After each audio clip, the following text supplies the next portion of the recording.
harus kualitas bagus, paling tidak awet sampai 5 tahun atau lebih.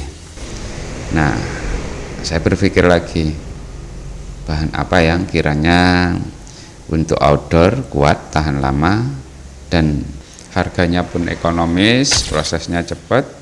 Kita bisa menggunakan tiang atau ditempel di dinding dengan menggunakan double tip karena memang medianya sangat ringan dan juga kuat, tahan air, tahan panas untuk outdoor ataupun indoor.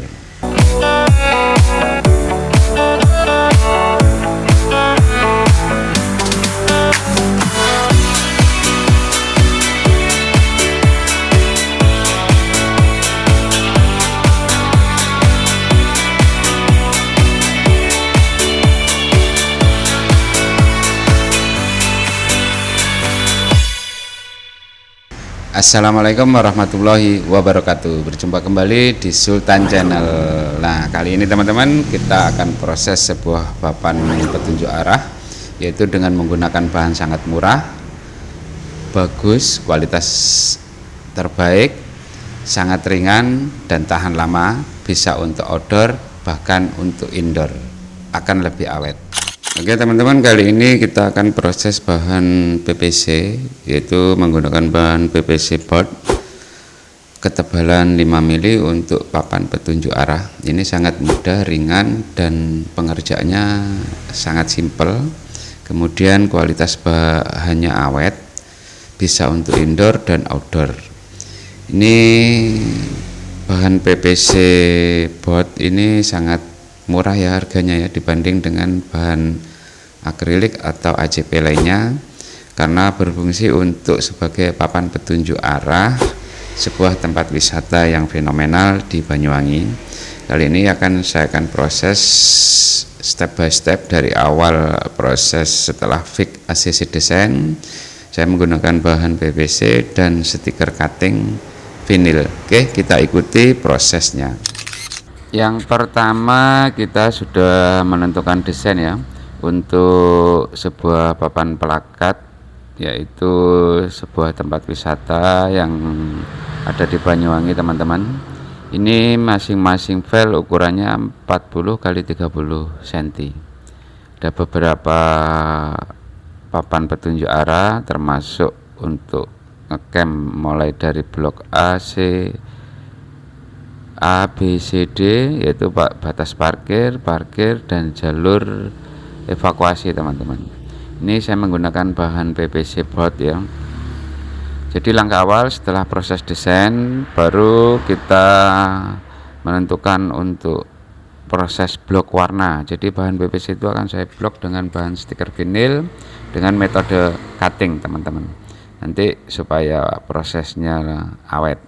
Oke teman-teman, kita lanjut langsung proses cutting karena ini sudah ACC atau fix. Yang pertama yaitu kita buka seperti biasa, saya menggunakan software Anikat ya, bawaan dari Jinka Pro 5 Auto Contour, mesin andalan saya.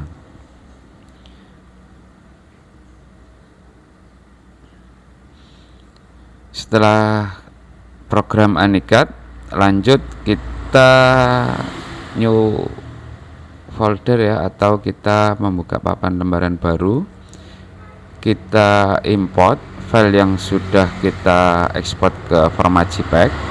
Jadi prosesnya sangat simpel teman-teman. Kita contoh ambil yang warna hijau dulu. Setelah dipersiapkan bahan untuk pengcuttingannya, nah ini menggunakan media 40 x 20 teman-teman. Jadi A3 isi 2.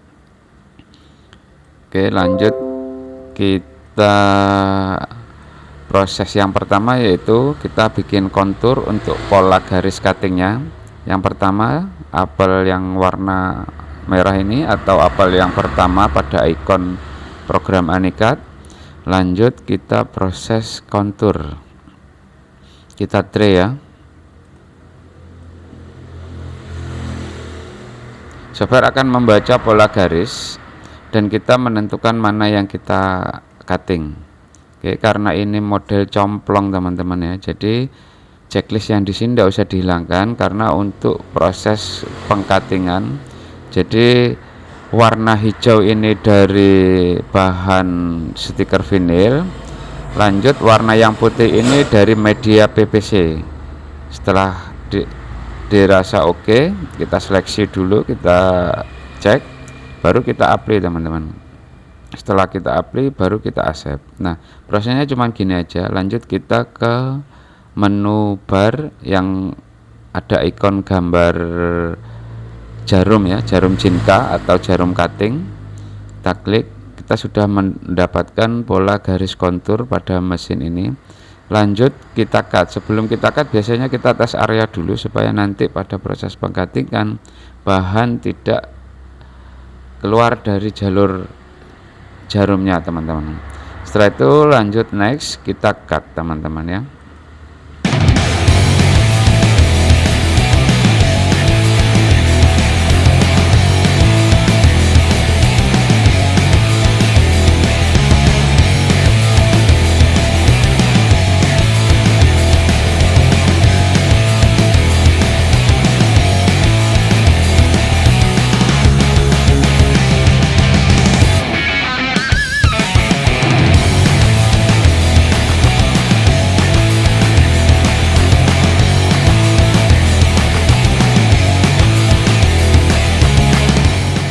Setelah proses cutting selesai baru kita mengkletek ya, istilahnya mengelupas bagian mana yang kita copot nanti supaya agar hasilnya visualnya sesuai desain yang sudah kita tentukan. Jadi proses papan nama petunjuk arah ini sangat simpel dan bisa dikerjakan dengan cepat teman-teman. Setelah proses pengkeletekan, kita proses pengaplikasian atau penempelan pada bahan media board PVC ini, yaitu lebih simpel lagi untuk para pemula. Jangan lupa kita menggunakan cairan yaitu berupa air yang dicampur dengan sampo atau jenis sabun seperti sunlight dan segala macam ya, supaya nanti apa, pada proses penempelan pada media PVC itu penggeseran atau ada saat kita melakukan hasil presisi itu lebih enak geser kiri kanannya, dan stiker tidak gampang rusak atau lemnya tidak gampang hilang ya, karena proses penggeseran ini butuh konsentrasi penuh. Jadi untuk para pemula jangan lupa menggunakan media air dicampur dengan deterjen atau cairan pencuci piring, itu juga bisa teman-teman. Kurang lebih hasilnya seperti ini ya. Ini menggunakan bahan PVC ya, cukup ringan, awet, untuk outdoor juga bisa ya. Teman-teman bisa dicek, ini bahan PVC board dengan media stiker vinil, metode proses cutting. Oke teman-teman, ini hasilnya sangat bagus ya, bisa untuk outdoor maupun indoor.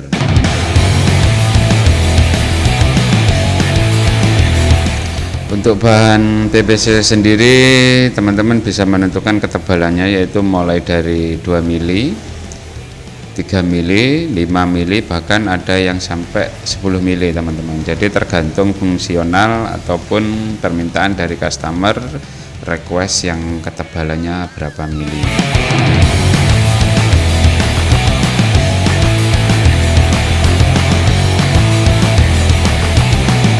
Ini prosesnya hanya beberapa jam ya, kalau memang sudah fit ACC desain, jadi tidak butuh waktu lama, tidak butuh tenaga banyak, harganya pun ekonomis, prosesnya cepat. Kita bisa menggunakan tiang atau ditempel di dinding dengan menggunakan double tip, karena memang medianya sangat ringan dan juga kuat, tahan air, tahan panas untuk outdoor ataupun indoor. Untuk proses pemotongannya bahan PVC ini saya menggunakan yaitu cutting atau menggunakan cutter ya. Jadi karena memang polanya kotak biasa, saya jadi menggunakan cutter ya. Untuk yang pola agak rumit bisa menggunakan mesin laser atau CNC router ya. Jadi untuk pola yang agak rumit, karena ini prosesnya simple, kotak biasa, saya jadi untuk proses pemotongannya menggunakan cutter. Bahan ini harganya sangat ekonomis dibanding bahan yang lain, yaitu prosesnya tidak membutuhkan waktu lama dan sangat simple. Untuk metode pengaplikasiannya bisa menggunakan bahan stiker atau digunakan dengan mesin printer flatbed ya. Jadi bisa langsung di print. Bahkan untuk bahan stiker atau stiker-stiker vinil yang metode print full color itu bisa teman-teman. Ini sangat recommended untuk para pemula yang ingin mencari bahan-bahan yang lebih murah, kualitas bagus, tahan lama, dan sangat mudah pengerjaannya. Mungkin sampai di sini dulu video-video ini. Mudah-mudahan video ini bermanfaat, menjadi inspirasi teman-teman bagi para pemula. Dan jangan lupa like, comment, and subscribe. Dukung terus channel ini supaya saya dapat berbagi lebih luas lagi pengalaman-pengalaman yang sudah saya kerjakan. Oke, saya akhiri dulu. Sampai jumpa di video-video berikutnya. Assalamualaikum warahmatullahi wabarakatuh.